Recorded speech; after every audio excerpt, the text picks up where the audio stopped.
तो चलिए आज के क्वेश्चन देखते हैं। पहला क्वेश्चन, विभिन्न प्रकार के स्थायी ऊतकों के निर्माण के लिए रिक्त स्थान ऊतक की कोशिकाओं को अलग किया जाता है। तो देखो, मैं पिछली कई क्लासों में बता चुका कि जो अलग कोशिका होने वाला जो ऊतक है वो केवल एक ही ऊतक है और उसका नाम है विभज्योतक। विभज्योतक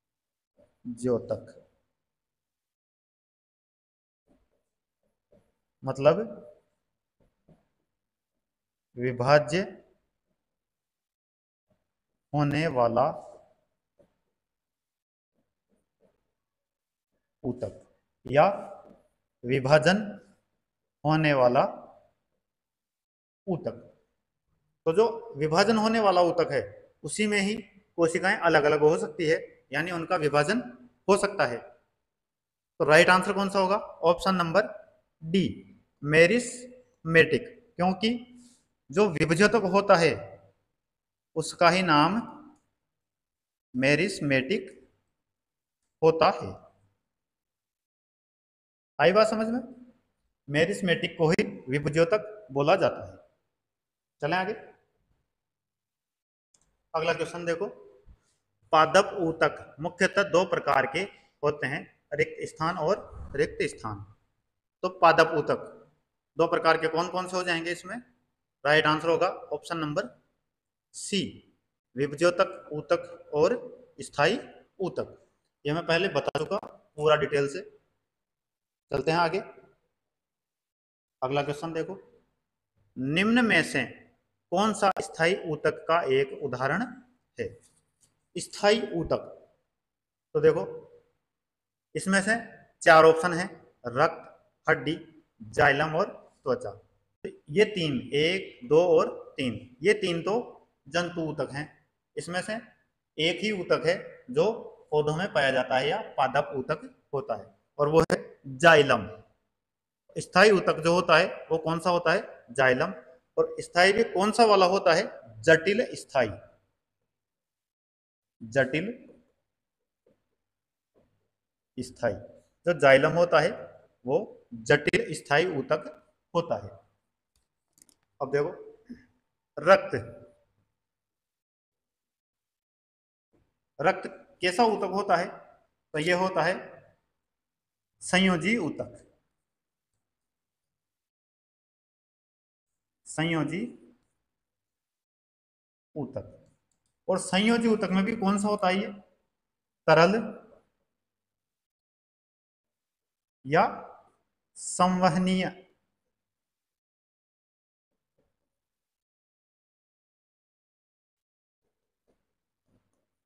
संयोजी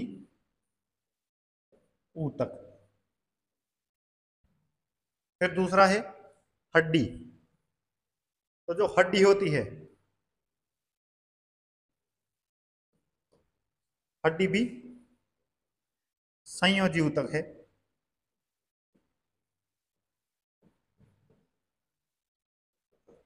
ये कैसी होती है?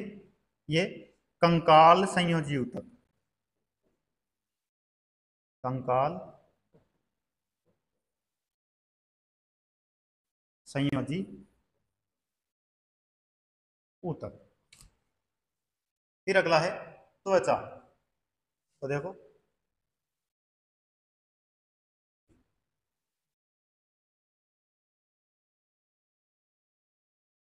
त्वचा कैसा ऊतक होती है?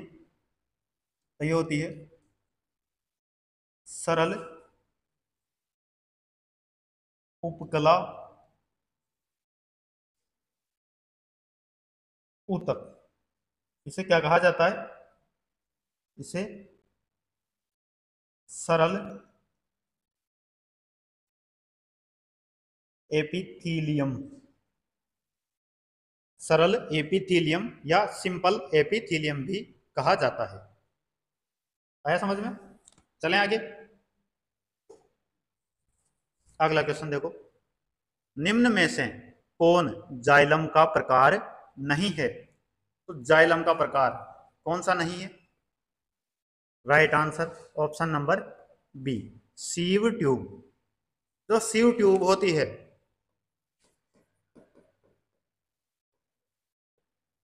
सिव ट्यूब ये कहाँ पाई जाती है?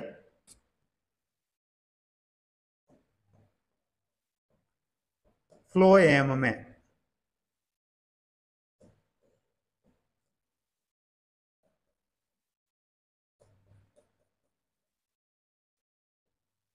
ये फ्लोएम में पाई जाती है।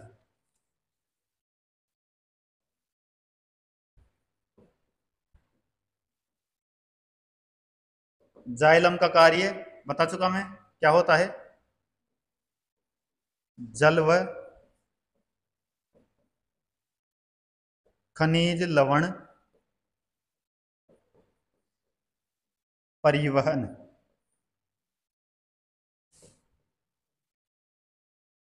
फ्लोएम इसका कार्य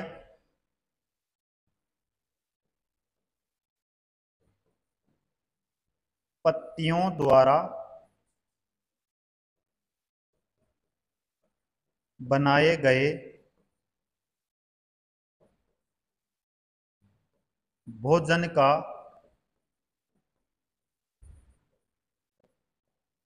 परिवहन।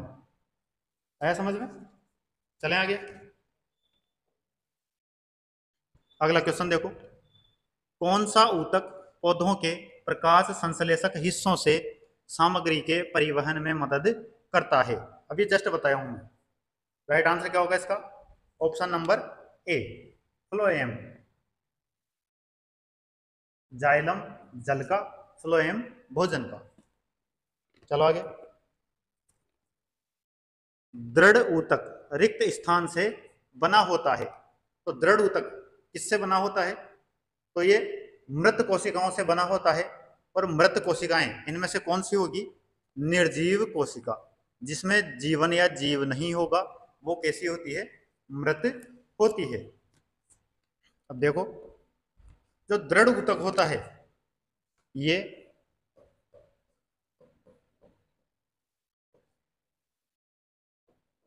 पौधे के तने,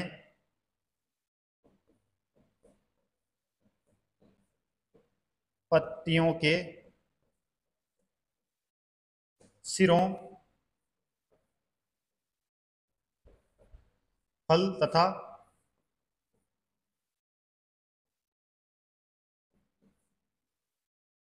बीजों के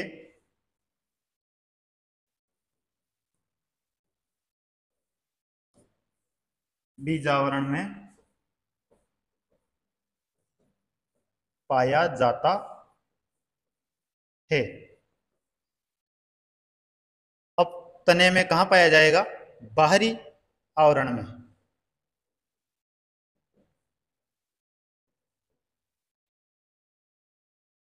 बाह्य आवरण में। फिर देखो, दूसरा है जो रेशेदार पौधे होते हैं, रेशेदार पौधों में यह प्रचुर मात्रा में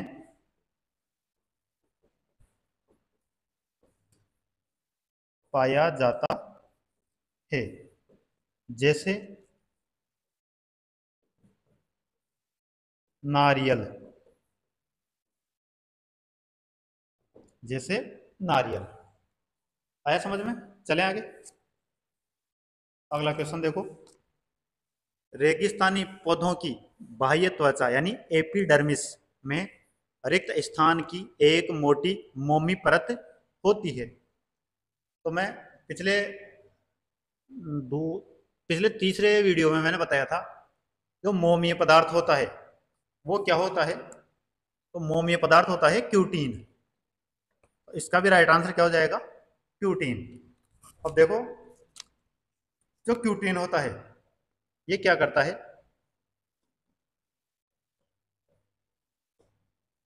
क्यूटीन की परत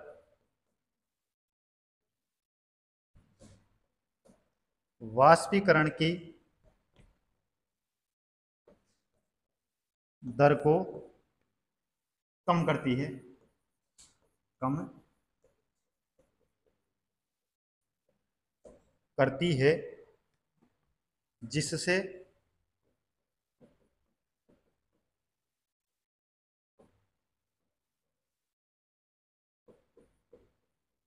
पौधों में जल स्तर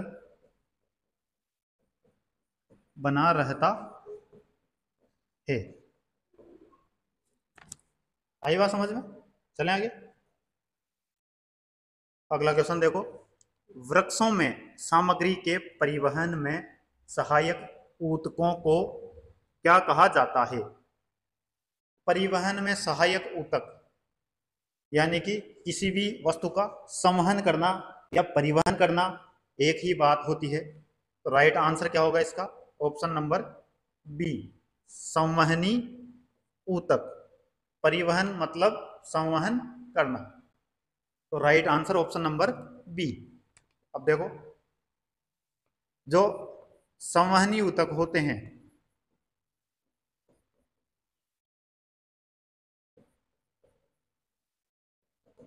कितने प्रकार के होते हैं? दो प्रकार के। पहला जाइलम, दूसरा फ्लोएम। जाइलम किसका परिवहन करेगा? जल व खनिज लवणों का, और फ्लोएम पत्तियों द्वारा बनाए गए भोज्य पदार्थों का। आई बात समझ में? चलें आगे। अगला क्वेश्चन देखो, एक वृक्ष की बाहरी संरक्षी परत होती है, तो जो बाहरी संरक्षी परत होती है उसे क्या कहा जाता है? एधा परत, मज्जा, वल्कल या रस? इसका राइट आंसर होगा ऑप्शन नंबर सी, वल्कल। Option number C right answer.